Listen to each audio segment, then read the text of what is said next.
have lost. The alliance of Lordaeron is now in hot pursuit. They must flee back to what remains of their broken world. And don't forget to like and subscribe and come. Take a seat in the shadows. Liberation was in sight. The once trapped dwarven and gnomish kingdoms were released from their enforced captivity, and they would not sit idle. As the alliance of all races pushed ever southward, the once mighty Horde would fracture and break. Many orcs would be forced to split into smaller warbands to flee. Many were caught during this time, a never-ending humiliation. Cho'Gall had followed Gul'dan, but luckily he and his Twilight Hammer devotees would not suffer the same fate. Seeing no chance to return to the mainland of the Eastern Kingdoms, he instead would be guided by forces unseen for an age. He would sail west, to the lands of Kalimdor. Here, his true destiny could begin, under the ever-watchful Great Eye. Battered and broken on each front, in the hinterlands, the Wild Hammer showed them how formidable their control of the skies are, and eventually the Horde retreated to its last stronghold. Inside the Blackrock Mountain, they fortified themselves, amidst the ash and death that permeated every corner of this terrible place. But the Alliance were here now, preparing for a long siege. Each day the last chances of the Horde were slipping away. Ogrim would not be broken. He was Orc, and they were the Horde. Does this alliance expect them to sit idle while they break down their doors? Ogrim could see what was happening. The alliance had cut off any chances of Horde reinforcement. They had smaller armies led by Paladins cleaning any that got left behind, and eventually would reinforce the main host. This would be their last chance of his people. This war, in all of its madness, had brought them nothing but ruin. They were no longer fighting for conquest, but for their very survival now. He would face this alliance and its famed leader Anduin Lothar head-on, believing that if he were to be struck down, the army would break. It was sudden and jarring. The gates of the mountain burst open, long before the alliance could become entrenched. This took their armies by surprise, as the entire Horde charged down the mountain and broke upon their ranks.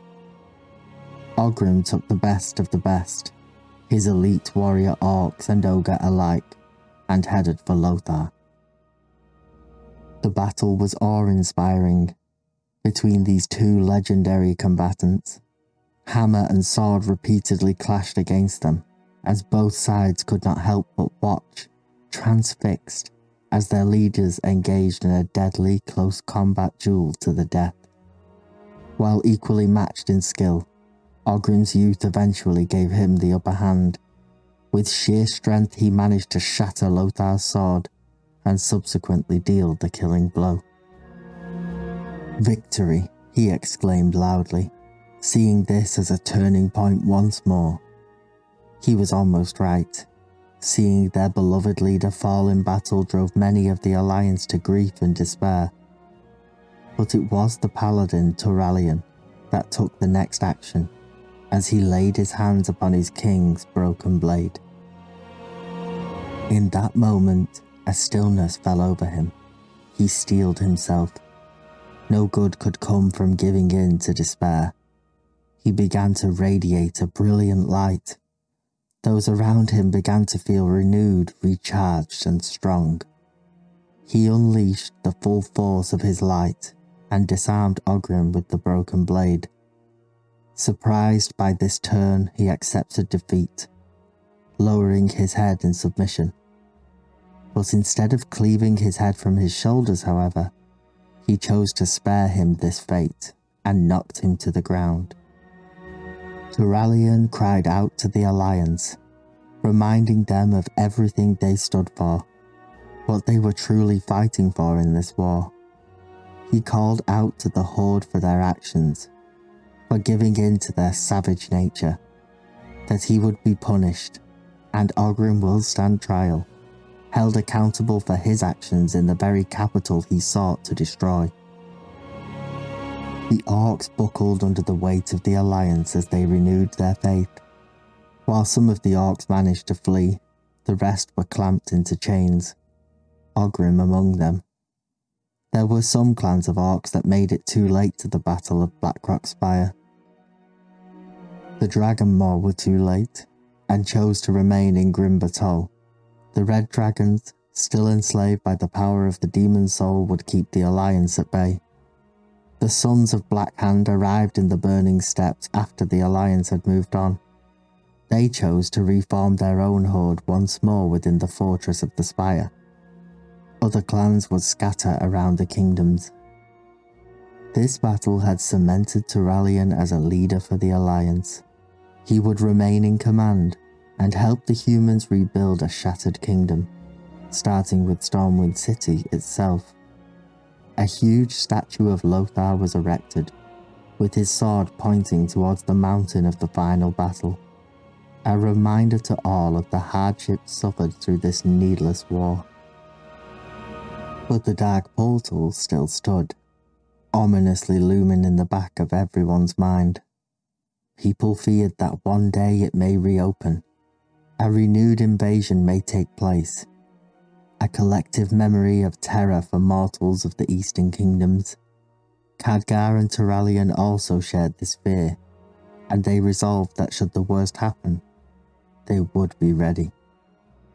They established a large fortress. They named it the Nethergard, in the now named Blasted Lands where the portal was located. They would be the first to know should it decide to reopen. But on Draenor, the survivors of the Horde were not faring so well. On the other side of the rift, what remained of the Horde were trapped on a sick and dying world. Ner'zhul, even broken such as he was, could not let his people suffer a cruel fate. Even now, a lethargy of sorts had begun to fall over the Horde. The fel that once fueled them could satiate their need no longer. He pondered what should he do next. He decided that Azeroth was too risky to be attempted again, but perhaps, given the right tools, he could open another portal to somewhere new. He turned to Terran Gorefiend, one of Gul'dan's Death Knights and his retinue that had survived and made it back through the dark portal just in time. It was he who was tasked by Ner'zhul to retrieve the objects of untold power. These were the Scepter of Sargeras, the Eye of Dalaran, and the Skull of Gul'dan. Gorefiend was not the subservient type, but he played his role well. He would retrieve these artifacts for the new war chief if only to find a new world from which he could rule himself. He and a few of his elite Death Knights under his command stealthily entered Azeroth once more, unbeknownst to the Nethergard Watchers. On his travels to acquire these artifacts, he was approached by the insane and powerful aspect of the Black Dragonflight Deathwing. Deathwing sought passage to Draenor for him and his brood, a refuge for his prized clutch of eggs. In exchange, he would help retrieve the artifacts and return to their world. This terrible bargain was agreed upon, and they successfully retrieved all three requisite items.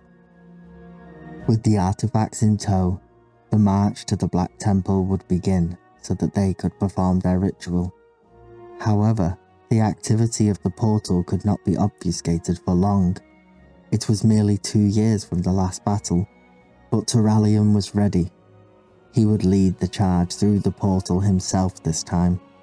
With his elite squad, the Sons of Lothar, they would follow in his wake. Another violent clash took place, but the humans beat them back all the way to their Hellfire Citadel. Once again the orcs were besieged, but to the north in the jagged mountains of the Blade Spire, Deathwing searched for a new nest. He faced fierce resistance, facing off against a mighty being known as Gruul. Powerful though he may be, Deathwing was almost killed in this battle, and thus the two species were cemented as deadly adversaries for much of time to come. Constant battles for territory would take place between the giant Gron and the brood of the Black Flight for the remainder of their time there. But the new Horde were losing to the humans, who had inadvertently become the invaders themselves. They would not give an inch, or allow the Horde a moment of reprieve. Ner'zhul had to act fast, and so he unleashed the ritual of conjuration. It tore open a portal from which he and his chosen few would enter, but it closed swiftly behind them, trapping the rest of the Horde on Draenor. Devastatingly so, the ritual had opened portals all across the world, destabilizing it greatly, and the very earth itself would begin tearing apart at the seams. Khadgar and the Sons of Lothar took an incredibly selfless step. They chose to close the dark portal from the Draenor side, to ensure the destruction would not spread to Azeroth.